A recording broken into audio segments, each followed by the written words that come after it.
Mga kapuso, mga kabarangay, ang kinabuhi mohatag nato og mga pagsuway nga murag di nato makaya.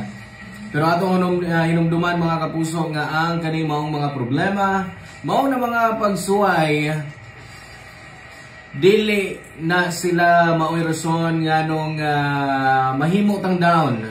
Wala na sila sa itong kinabuhi para pildihon ta mga kabarangay, kung di para mag-establish o mas ligon pang version sa ito ang kaugalingon.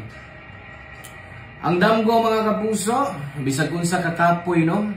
Ato mga pangandoy, bisag unsa kakapoy, ang dan nga ato ang agian, matinuod o matinuod gina siya mga kabarangay kung atong ihatag ang tibuok natong kusog, tibuok natong kasing-kasing, ug syempre ang ato ang dedikasyon pod ngadto sa labawng makagagahom.